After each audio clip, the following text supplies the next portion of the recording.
Yo vengo con mucha emoción a este encuentro, doctor Javier y querido Ronald.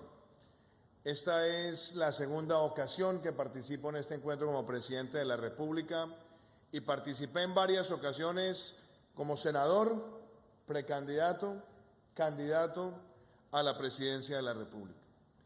Y yo quiero poner esta conversación en el contexto global, en el contexto local, en el contexto empresarial. Entonces, lo primero es que tenemos que sacudirnos de alguna manera para hacer las reflexiones de fondo, porque las incertidumbres del mundo de hoy en materia comercial, la verdad, no nos sorprenden. No nos sorprenden porque llevamos 30 años en la adaptación del comercio exterior. Y cuando digo adaptación es el paso de la Ronda Uruguay, después el GATT, después la Organización Mundial del Comercio, esa primera etapa del sueño idílico del comercio internacional, donde podríamos tener un solo régimen mundial, donde todas las reglas de juego estuvieran claras y transparentes para todos. Para nadie es una sorpresa que no pertrechó. Es decir, hay un sistema que regula las competencias comerciales, hay un sistema que regula de alguna manera los principios del comercio internacional, pero lo cierto es que ese gran sueño idílico de lo que debía ser el acuerdo global nunca se materializó y pasamos en los años finales de los 90 y comienzos del 2000 a lo que algunos llamaban el famoso plato de espagueti en materia comercial, y era la confluencia de acuerdos bilaterales en todas las direcciones. Esa fue la otra realidad del comercio internacional. Y decían, ese símil que lo utilizaba además el Banco Interamericano de Desarrollo en su momento a través del Departamento de Integración, era claro, al no pertrechar el sistema global, lo que se empezó a dar fue la confluencia de múltiples tratados bilaterales. ¿Y por qué digo esto? Porque Colombia llegó a esa realidad tarde y tenemos que aceptarlo. Porque durante buena parte de los años 80, pues esta era una economía ultra protegida, era una economía temerosa del comercio internacional y era un comercio internacional que estaba altamente concentrado en un mínimo de productos. Después vienen los años 90 con un esquema de apertura unilateral, donde nosotros hicimos una apertura de los mercados para que llegaran al país, pero no consolidamos los mercados bilaterales, y después cuando llegaron los años de la década del 2000, fueron las decisiones audaces que empezó a tomar Colombia para adelantar esos tratados de carácter bilateral. Hago esa mención porque realmente ha sido en la última década donde Colombia dio ese salto a los acuerdos bilaterales de manera estratégica. Y hoy podríamos decir que tenemos un mercado abierto que puede superar los 1.500 millones de personas en el mundo. No obstante haber logrado esos acuerdos bilaterales, lo cierto es que Colombia sigue siendo uno de los países de América Latina con menor participación de las exportaciones como porcentaje del PIB. Y esto no es algo que surgió este año, ni hace un mes, ni en este gobierno, sino que ha sido una característica de nuestro país, aún firmando acuerdos bilaterales. Pero no solamente eso, sino que cuando miramos el número de productos que representan cerca del 70 o 80% de las exportaciones, comparados con otros países de la región, quiere decir que tenemos un menor número de productos que concentran la mayor cantidad de las exportaciones del país, lo cual también a nosotros nos tiene que sacudir sobre la realidad y la mentalidad exportadora. Entonces, primero, en ese entorno mundial estamos exportando poco como porcentaje del PIB, estamos concentrados altamente en pocos productos, y cuando vamos a mirar las empresas exportadoras, yo me atrevería a decir que menos de 100 empresas pueden estar representando cerca del 50% o más del total de las exportaciones del país. Tres realidades que es importante ponerlas en el contexto de la reflexión, porque si vamos a hablar del desarrollo del mercado internacional, ahí tenemos que asincerarnos nosotros como país para tomar las mejores decisiones. Entonces, esa es como la primera reflexión. ¿Dónde estamos? Pero en adición, los exportadores no es que sean un cajón distinto del desarrollo empresarial. Lo que pasa es que es un plus el ser exportador. Pero antes de ser exportador, se tiene que ser empresario y se tiene que tener la estructura empresarial. Y eso me lleva a las reflexiones que yo les hacía a ustedes desde hace 2 o 3 años cuando me invitaban en la condición de senador y después de candidato, donde yo decía que el problema grande que estábamos viendo es que además de esas dificultades en materia del comercio internacional, teníamos un modelo fiscal que era perverso. Y el modelo fiscal perverso era ¿cuál? Que el Estado llegó a tener un déficit fiscal del 4% del PIB hace 3 años o menos. Y ese déficit fiscal siempre terminaba siendo financiado con una mayor carga tributaria a quienes están llamados a hacer el desarrollo empresarial. Entonces, cada vez que el Estado salía con el apetito pantagruélico a gastar, la cuenta de cobro venía al sector empresarial, que fue una de las críticas que yo siempre hice. Las tasas efectivas de tributación que teníamos en el país estaban altísimas, haciendo que se perdiera competitividad, productividad y afectara el tamaño de la inversión para hacer formación bruta de capital y hacer transformación económica en cadenas globales de valor. Esa fue otra de las críticas, que además dificultaba todavía más ese entorno internacional. Pero agreguémosle a otra, teníamos trámites y más trámites, y teníamos en adición a eso unas normas de carácter aduanero absolutamente dispersas, complejas, que no estaban unificadas, y en adición a eso no le estábamos destinando la suficiente atención al concepto de productividad para que las empresas, no solamente que se estaban fortaleciendo en el país o creciendo en el país o expandiendo en el país y además con ímpetu exportador, lo pudieran hacer con libertad, tranquilidad y seguridad jurídica. Eran problemas que le agregaban todavía más complejidad al entorno internacional.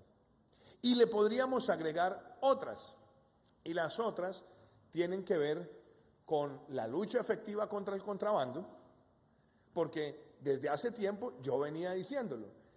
Cuando el país empieza a ver crecer exponencialmente el cultivo de coca, pues eso no es algo que no tenga efectos inmediatos en toda la cadena económica.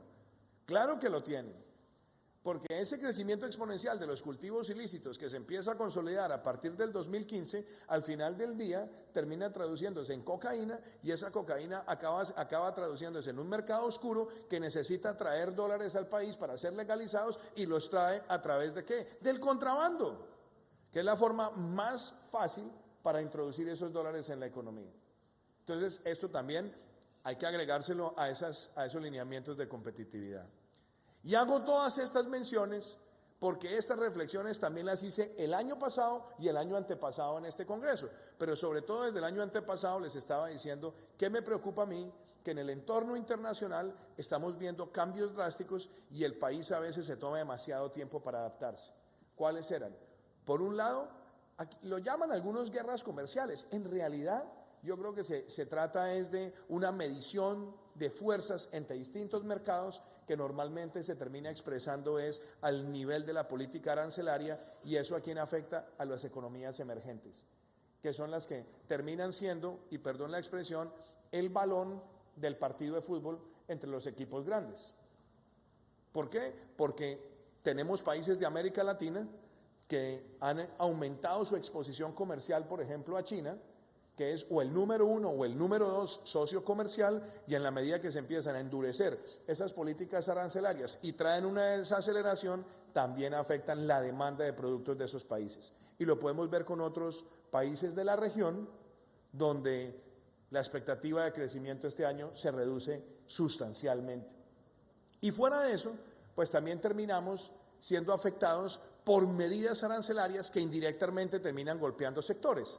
O se dan en el caso de minerales, o se dan en el caso del acero, o se dan en el caso de cualquier otro, que se toma una medida entre A y B, pero resulta que entre A y B hay una cantidad de países que terminan siendo afectados, aunque no como un peso muy grande del total de las exportaciones, pero golpea sectores que son generadores de empleo en distintos lugares del país.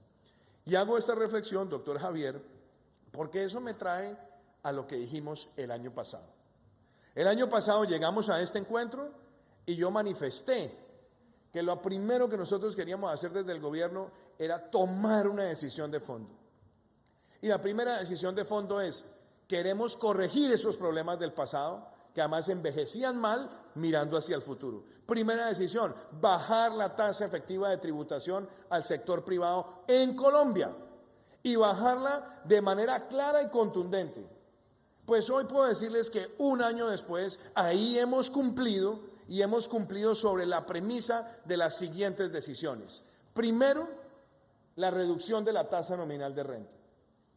Esa fue una decisión clara, a todas luces, es una decisión que muy pocas veces en la historia de este país, en la historia reciente de este país, se había tomado una decisión de esa naturaleza. Dos, hacer descontable el 100% del IVA sobre los bienes de capital, lo cual permite reconversión tecnológica, reconversión industrial, lo cual permite modernización, tecnificación, digitalización de procesos adicionalmente en el desarrollo empresarial. Tres, descontar el 50% del ICA sobre esa tasa de tributación empresarial que también le da transparencia a los sectores empresariales. Y a eso agregarle también la eliminación de la renta presuntiva que expirará por completo en el año 2022. Medidas que a todas luces eran necesarias para el país y que reafirman la convicción de este gobierno, y es que este gobierno valora a las empresas y no ve a las empresas como la vaca lechera que hay que ordeñar para que el Estado gaste más. Y por eso esas medidas también son acorde con lo siguiente que les quiero compartir. En un año hemos logrado la mayor reducción del déficit fiscal desde que existe la regla fiscal. Y este año terminaremos con un superávit fiscal primario del 0.6% del PIB. La primera vez en 8 años que tenemos esa medida. Entonces, doctor Javier, doctor Bacalar, y a todos ustedes, yo simplemente quiero empezar diciendo que aquí lo que se le ha planteado al sector privado se está cumpliendo y queremos seguirlo haciendo porque creemos que el éxito del empresario es el éxito de Colombia, y me parece que ese es un mensaje fundamental para que quede claro en esta mañana. Le agrego lo siguiente, zonas francas. Mire, a mí me alegra que usted me diga, presidente, nos falta esto, nos falta lo otro, porque eso se trata. Pero también miremos de dónde venimos, porque pareciera como si no se tuviera clara la filosofía de la importancia de este instrumento. Siendo senador de la República, defendí el instrumento de las zonas francas, aun cuando había sectores que con demagogia, con cierto sesgo además político y casi que de ideologización, querían destruir la herramienta de las zonas francas, cuando las zonas francas las compara uno con el resto de América Latina, y muchas de ellas con las que competimos tienen aún criterios mucho más benignos en materia tributaria. Pero ahí nos paramos y defendimos el instrumento. Por casi 2 años, y lo digo, antes de que empezara el gobierno nuestro, era una incertidumbre. ¿Van a subsistir? No van a subsistir. ¿Las van a prorrogar? No las van a prorrogar. Y llegamos a una discusión también en esa ley de reactivación económica, y ahí nos paramos firmes. No solamente dijimos como gobierno que el instrumento se mantiene, sino que también hicimos la emisión del decreto que extiende en el tiempo la vida de las zonas francas, porque entendemos que son una herramienta fundamental para el desarrollo del país. Y yo creo que eso no solamente está claro, sino que también lo quiero reafirmar hoy. Hay que dar certidumbre jurídica sobre la existencia de esa importante herramienta para el desarrollo económico y, por supuesto, para el desarrollo empresarial. Ahora, que hemos tenido, como dijera yo, algún tipo de debate en la minucia, y es cierto, porque también la innovación traía ese debate. El primero, claramente, también algunas empresas en Colombia decían, bueno, pero, a ver, hay unas zonas francas que existen allá, están produciendo allá, pero están compitiendo con unas diferenciaciones tributarias con los que producimos en el país y no tenemos esa connotación. Y para que eso se saliera del debate demagógico, llegó la discusión objetiva sobre el tema del IVA, en la cual Analdex estuvo de acuerdo porque entendía que era una forma de transparentar el sistema articulado en materia comercial Y claramente creo que eso ha sido un avance que ha generado confianza y que además legitima la misma extensión del sistema de zonas francas. Pero es cierto, hemos tenido ahí complejidades y a veces, en eso hay que decirlo, a veces los abogados, no crean que como abogado no me preocupa decirlo, a veces los abogados terminan de pronto por cierto purismo jurídico enredando un debate que debería ser llevado al plano más práctico.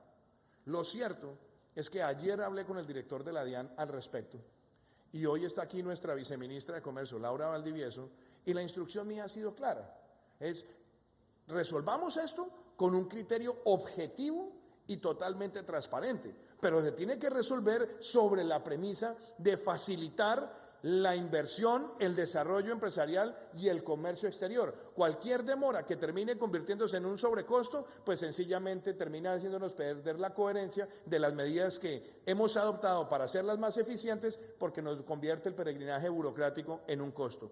¿Qué le quiero decir, doctor Javier? Hay una instrucción de parte mía para que hagamos esa mesa técnica y resolvamos este asunto. Otras cosas que dijimos el año pasado, porque ahí ya van dos, no solamente el mejoramiento del sistema tributario empresarial, sino también la reafirmación de mantener el esquema de zonas francas en el país, y viene la tercera, los trámites.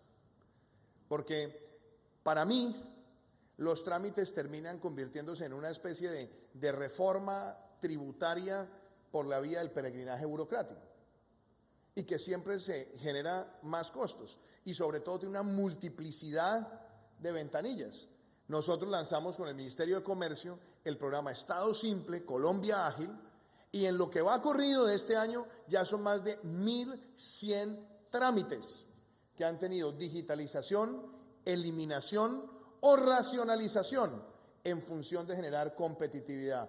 Y uno de los sectores donde este tema ha tenido importancia, alta relevancia, es este.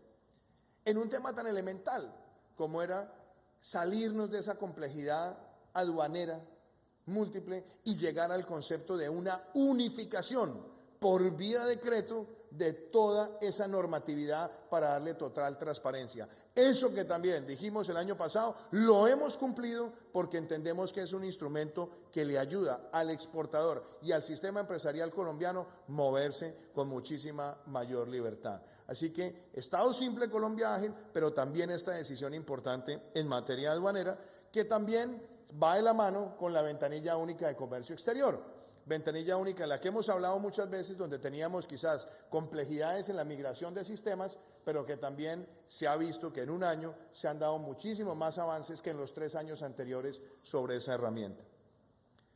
Aprovechamiento de tratados, esta sí que me gusta, porque, de nuevo, nosotros celebrábamos la existencia de los tratados, y vaya uno a ver cómo estamos nosotros con Corea del Sur, un tratado que celebramos casi que con juegos pirotécnicos en el país, y el comercio no se dinamiza, y lo más interesante es que los interesados en el debate, y yo lo recuerdo siendo senador, pareciera que se hubieran olvidado de todo lo que dijeron. ¿Por qué? Porque no habíamos resuelto el tema central, y es que si nosotros queremos aprovechar tratados, pues necesitamos una diplomacia sanitaria y fitosanitaria para la apertura de mercados, algo que no se estaba haciendo. Pues en un año hemos articulado con el ICA, con el INVIMA, con las oficinas de ProColombia, con las embajadas, ese concepto articulado de todos para hacer esa apertura de mercados. Gracias a eso es que entonces se va a entrar ahora el pimentón verde a los Estados Unidos, gracias a eso se hizo la apertura del aguacate Hass a los mercados asiáticos, gracias a eso también hemos logrado habilitar que llegue la guanábana a Guatemala, que llegue la piña a la Argentina o a Chile, y con otros productos hacer lo propio. Pero lo cierto es que el concepto de apertura de mercados para nosotros es la consolidación de esa diplomacia con ese propósito de crecimiento. Y lo que llamaríamos nosotros el concepto de las fábricas de productividad, que también lo quiero celebrar, doctor Javier, porque con Analdex, con las cámaras de comercio, hemos puesto al ministerio a trabajar con las empresas que tienen potencial y filosofía exportadora para tomar decisiones de asesoramiento que les permita mejorar la productividad para llegar a esos mercados. Y contrabando. Esta es otra conversación bien importante. Contrabando y defensa de la comercial, lógica y coherente del producto colombiano. No es ni siquiera un debate de orgullo, pero se lo voy a decir de la forma más clara. En un año que llevamos de este gobierno, se han adelantado el 20% o más de todas las medidas antidumping que ha hecho Colombia en toda su historia. Y lo hemos hecho juiciosamente con el ministerio para poder detectar dónde hay prácticas depredadoras de precios, donde nosotros tenemos que salir a defender el productor colombiano y hacerlo con una documentación que procuramos que sea casi infalible para poder nosotros llegar a todas las instancias de defensa comercial internacional. Y yo en eso también quiero exaltar la labor de la viceministra Laura Valdivieso, que ha sido realmente una hormiga atómica todos los días, defendiendo a todo el sector empresarial colombiano, y que un gobierno en un año logre esas medidas, a mí me parece muy diciente. Y miren otros mensajes. En un año, yo entiendo, claro, el problema del contrabando es grandísimo, pero miren lo que ha pasado. En un año logramos echarle mano, como diríamos coloquialmente, a uno de los más grandes contrabandistas de textiles de nuestro país, conocido como el zar del contrabando de textiles. Una operación impecable, interinstitucional, que nos permitió esa captura, y con la información que fuimos recabando, también fuimos llegando a los corruptos que están en las instancias portuarias de inspección, como fue el caso de los Ambuila. Y a raíz de toda esa trazabilidad que empezamos a detectar, llegamos a la otra perlita, que es la famosa patrona, que en 10 años resultó haciendo cobros falsificados de IVA, una defraudación de más de 2 billones de pesos. Y hay un número de empresas que también estaban contratando ese servicio, que tendrán también que ser desnudadas, porque quien acude a estas prácticas para ganar competitividad, realmente lo que está haciendo no solamente es defraudando al Estado, sino defraudando un sistema de libre competencia económica para sacar ventaja en detrimento del desarrollo empresarial. Medidas que se han adoptado en un año. Y según la información que tenemos de la DIAN, hemos tenido también en un año una reducción cercana al 20% del contrabando técnico. Con un elemento adicional. Cuando empezó el gobierno, me llamó un día el director de la DIAN y me dijo, tengo un problema. Le dije, sí, ¿cuál es el problema? Me dijo, es que aquí hay un elefante blanco, un mamut, que no lo habían abordado. Y era la plata destinada para la construcción de un centro integrado de lucha contra el contrabando. Llevaba años ahí quietico. Y le dije al doctor Romero, tiene mi respaldo, pero con un compromiso. Me tienen ese centro funcionando en menos de un año. Cuenta con mi respaldo, pero usted se compromete. Yo me comprometo.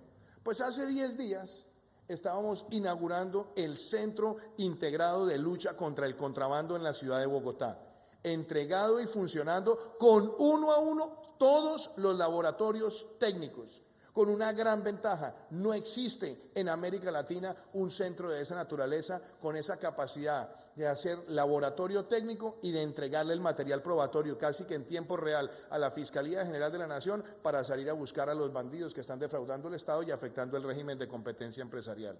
¿De qué manera?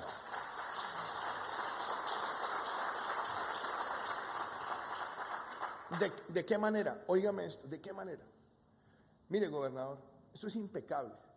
Llegar usted y ver el laboratorio, donde están con todos los equipos técnicos y mirando. Es que esto que hay aquí es un textil. ¿Y cómo lo están presentando? Como un denim. Ah, sí, bueno, entonces se hace la inspección técnica y se sabe si realmente es un denim o si por el contrario lo quieren hacer presentar como un denim para que a partir del código arancelario tenga un tratamiento diferenciado. Ya en tiempo real, no solamente se hace el estudio, se recaba la prueba, sino que se le entrega inmediatamente a la Fiscalía. Y eso sí que va a ser importantísimo para generarle el verdadero temor a los contrabandistas técnicos que creen que pueden juguetear cambiando códigos arancelarios de productos para ganar beneficios fiscales en el territorio nacional. Importantísimo. Y la otra es que el centro integrado tiene una unidad de comando en tiempo real donde podemos mirar contenedor por contenedor que va saliendo desde los puertos con una capacidad de tecnología inteligente donde sabemos si paró el trayecto, si se fue por una vía fantasma, si intentaron abrir el sistema de seguridad, si alteraron el sistema de seguridad, qué tipo de conducta tuvo el vehículo y podemos mirar anomalías de tiempos proyectados por rutas de comercio dentro del país y por esa vía también en tiempo real caerle a los delincuentes. Esa es otra de las grandes conquistas que hemos tenido en un año y que estoy seguro nos van a permitir a nosotros ser cada vez más efectivos contra el contrabando técnico. Compra lo nuestro. Esta es una campaña que de pronto no la hemos hablado lo suficiente y yo necesito que Analdex también nos ayude a promoverla, porque es una campaña que lo que quiere es generar una gran pedagogía nacional, que el producto que se hace en Colombia, que emplea en Colombia, que se transforma en Colombia, pues debe generar algo de motivación, pasión, alegría, sentido de apropiación por parte de la ciudadanía. Y es una campaña que en un año también esperamos que se traduzca en mejorar las condiciones para la participación en los esquemas de compras públicas también de nuestro producto nacional. Y déjenme hacer también una reflexión. Todo esto que les acabo de decir, por supuesto, es para que nosotros demos saltos grandes en materia de productividad. Y me alegra que usted haya mencionado la región Caribe. Pero es que hablar del potencial comercial de la región Caribe, así en frío, pues dice mucho y de pronto también se queda corto. ¿Por qué? Porque es que el gobierno en un año pues ha tenido que tomar también decisiones audaces. La primera, reconocer que el proyecto de navegabilidad del río Magdalena, como estaba planteada la licitación, no iba bien, iba a ser peor. Y la ministra Ángela Orozco, hija de esta tierra, tomó una decisión acertada. Y ahora estamos próximos a ver la licitación salir, pero ya garantizando no solamente estabilidad y transparencia en los precios, sino un impacto favorable también en la competitividad y la productividad. En lo que tiene que ver también con asistencia, dragado, atención acá, que es fundamental, y por supuesto yo le diría, tenemos que resolver el tema de la energía también en la costa Caribe para hablar de esa productividad, porque también heredamos un problema y era una intervención hecha hace 2 años de Electricaribe, no se estaba resolviendo el asunto, la nación teniendo que sacar cerca de 45.000 millones de pesos al mes para mantener la operación y prácticamente una empresa que nadie quería quedarse con ella. Tomamos una decisión conjunta, gobierno, las bancadas, los gobernadores, los alcaldes, e iniciamos un proceso donde nosotros asumimos parte de ese pasivo pensional o asumimos el pasivo pensional y empezamos un ciclo hacia la transformación de la empresa haciendo una especie de escisión de mercados que fue muy bien asesorada, contamos con el apoyo de los gobiernos locales y la idea nuestra es finalizar este periodo este año y eso también será fundamental para apoyar el desarrollo competitivo y exportador de la costa Caribe. Así que esa también se la pondría yo a usted como parte de esos esfuerzos. Y temas con los que quiero cerrar. Primero, le decía yo a alguien en estos días que a veces a los colombianos nos cuesta celebrar el progreso. Porque son tantas las tareas pendientes y acumuladas a través de la historia que tenemos un salto importante y entonces el salto importante termina siendo minimizado en función del resto de las necesidades pendientes. Pero quiero hablar de unas cifras que me parece son muy dicientes. Crecimiento de Colombia. Todas estas medidas que les he narrado están trayendo efectos en crecimiento y no podemos dejar de mirar el impacto que representa en el entorno regional. La economía colombiana creció el 1.4% en el 2017. En los primeros trimestres de nuestro gobierno llegó casi al 2.8%. Y este año la proyección de crecimiento, pónganlo en el 3 puntos lo que queramos. Cualquier crecimiento por encima del 3 va a estar por encima del crecimiento regional, muy por encima, cuando la expectativa es 0.5%, y va a estar por encima de la media mundial, en una economía que le ha tocado sufrir la mayor crisis migratoria de la historia de América Latina y que le ha tocado también sufrir cambios en productos de exportación como es el caso del carbón, donde no es un tema solamente coyuntural, sino que estamos viendo un mundo que se quiere descarbonizar rápidamente y nos está afectando en mercados, entonces nos toca ser audaces, y adicionalmente caídas del precio del petróleo en un esquema de volatilidad internacional. Ver una economía como la colombiana creciendo y creciendo tan por encima del promedio regional con estas adversidades, lo que muestra es que este es un país resiliente y que sigue siendo visto como un país atractivo para la inversión, y este es un gobierno que seguirá también promoviendo eso, porque creemos de manera clara y tajante en el desarrollo empresarial, como también queda claro con una inversión extranjera directa del 24%.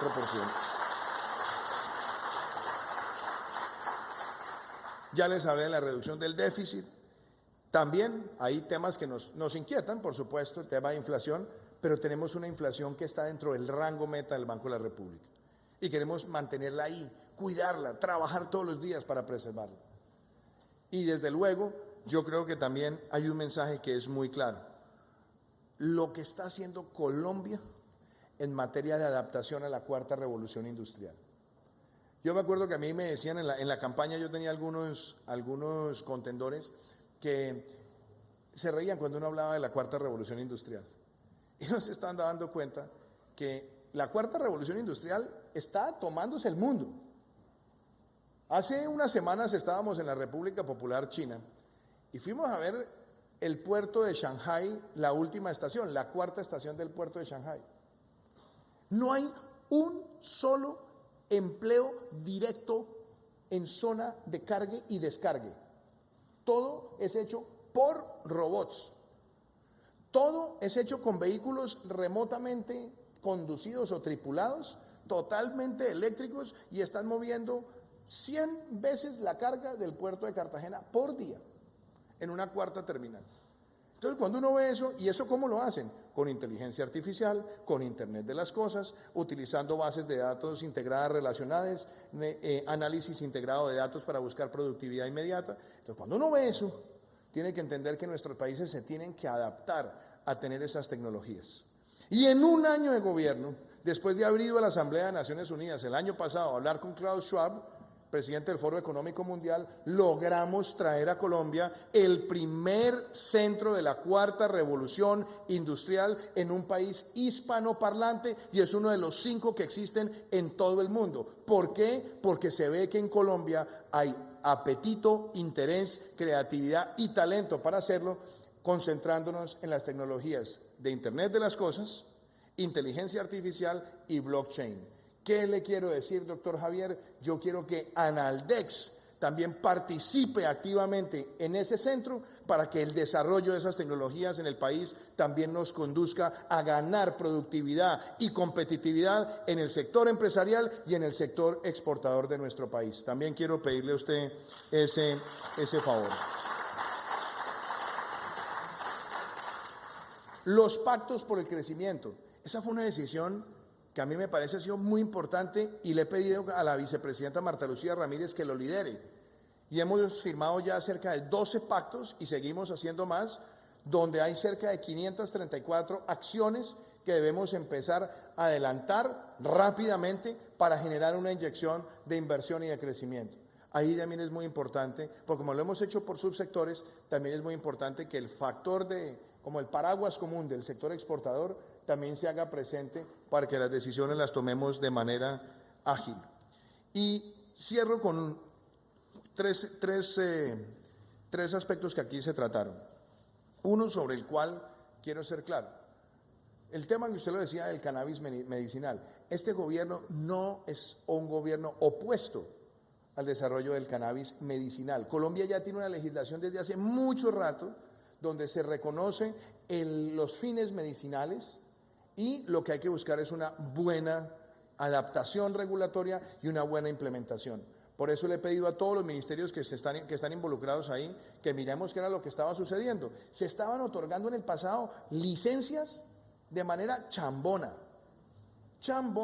y entonces le estaban generando una expectativa a las personas que estaban pagando 45 millones de pesos para hacer todas unas solicitudes, les entregaban la licencia y esa licencia no les daba derecho a nada distinto a tener un papel porque después tenían que pasar por otra serie de trámites para llegar a un desarrollo empresarial. Entonces, de centenares de licencias que se tramitaban, de más de 138 que se otorgaron, solamente un número inferior a 15 empresas eran las que realmente estaban generando las inversiones o tenían todos los requisitos, y yo sencillamente lo que le dije al gobierno es: articulémonos bien, tengamos una ventanilla única, totalmente transparente, que no haya manejos por debajo de la mesa y que le demos una claridad a que lo que se busca acá no es una proliferación de empresas de garaje, sino que tengamos un número de empresas que sean lo suficientemente serias y consolidadas para que nosotros tengamos ahí una farmacéutica en ese sector que responda a los mejores estándares internacionales.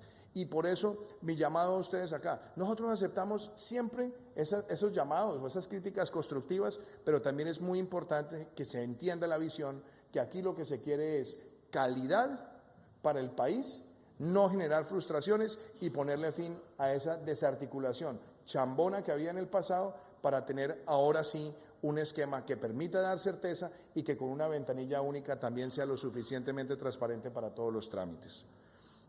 Economía naranja. Aquí yo voy a decir, todas las empresas que están acá son activadoras de la economía naranja y muy pocas se han dado cuenta. Entonces ustedes me van a decir, ¿por qué?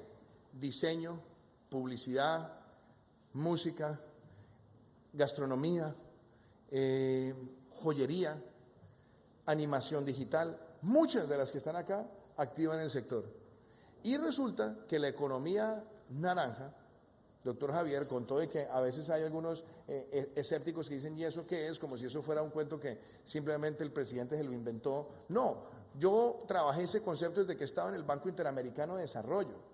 A los que se la quieren tirar porque yo hablo de ella, pues si quieren que me quiten a mí la autoría, no importa. Yo no estoy buscando la autoría, yo lo que estoy buscando es que reconozcamos el poder de un sector que representa el 1.8% del PIB, según el último estudio que hizo el DANE con la cuenta satélite. Eso, para ponerlo en proporciones, es casi igual que el sector de la minería en su aporte al PIB, y es casi el doble de sectores tradicionales de las exportaciones de productos agrícolas del país, o casi el doble de los productos más emblemáticos del campo que tiene nuestro país. Es un gran generador de empleo y Colombia además se está posicionando como un epicentro.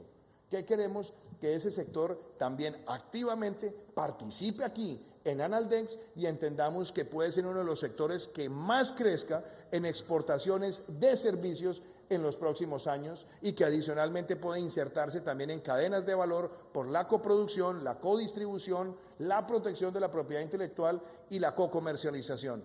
El caso más claro y más diciente: en el plan de desarrollo y en la ley de reactivación económica le extendimos todos los beneficios al cine, a toda la cadena audiovisual, y Colombia puede ser hoy el país más competitivo de América Latina para la realización de series audiovisuales. Y no puedo chiviarme, pero mañana va a haber una información muy importante para el país de innovación en materia de economía naranja. Y por último, doctor Javier, logística. Sí, no crean que... Mira, a mí no hay cosa que me haga más feliz que venir y decirles, miren lo que dijimos hace un año y se está cumpliendo. Una cosa que quiero dejar clara: este año tiene que quedar listo ese COMPES de logística, esa política pública de logística, y tiene que tener los vasos comunicantes con todas estas medidas que les he compartido a ustedes, porque yo quiero que el año entrante, cuando esté yo acompañándolos como presidente, podamos ver cuáles han sido las evaluaciones y los resultados de esa política pública.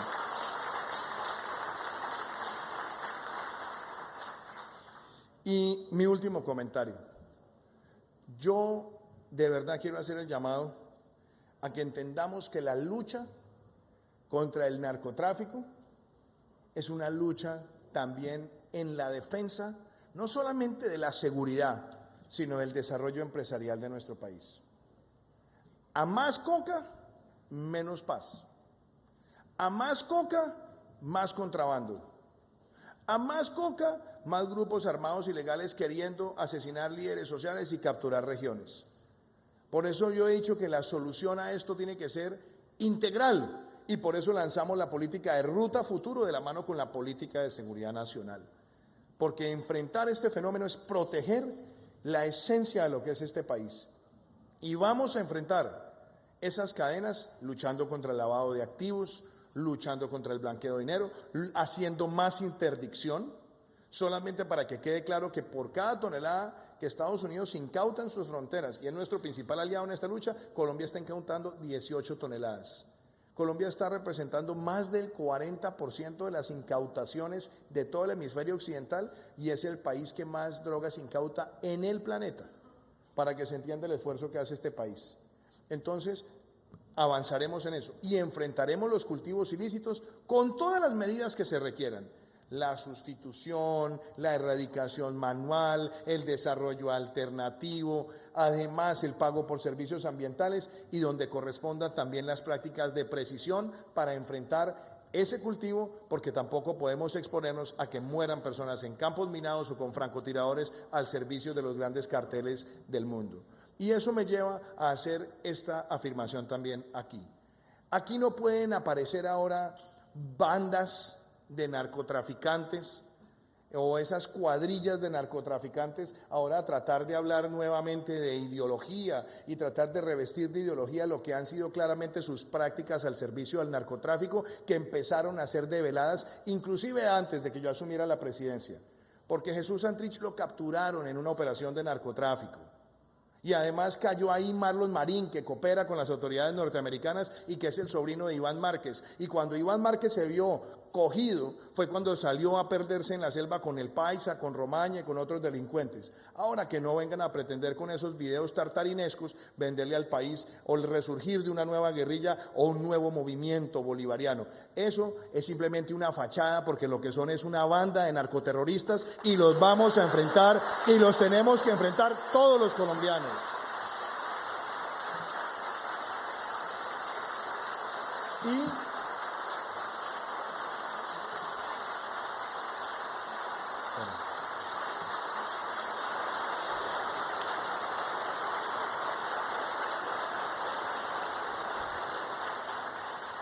Y quiero también decirles esto, porque esta mañana estaba viendo una bravuconada adicional de la dictadura de Venezuela, diciendo que iban a poner misiles en la frontera. Yo quiero ser también en esto claro. Colombia no es un país agresor. Colombia nunca ha agredido a nadie, pero tampoco vamos a dejar que una dictadura pretenda financiar terroristas, proteger terroristas en su territorio para agredir al pueblo colombiano. Nosotros a eso le vamos a obrar con toda la claridad en las denuncias que corresponda, en la OEA, en la ONU, en todas partes, porque no vamos a permitir una burla al pueblo colombiano, ni de los delincuentes que se fueron a refugiar allá, ni de quien los está patrocinando, porque eso es una violación al derecho internacional.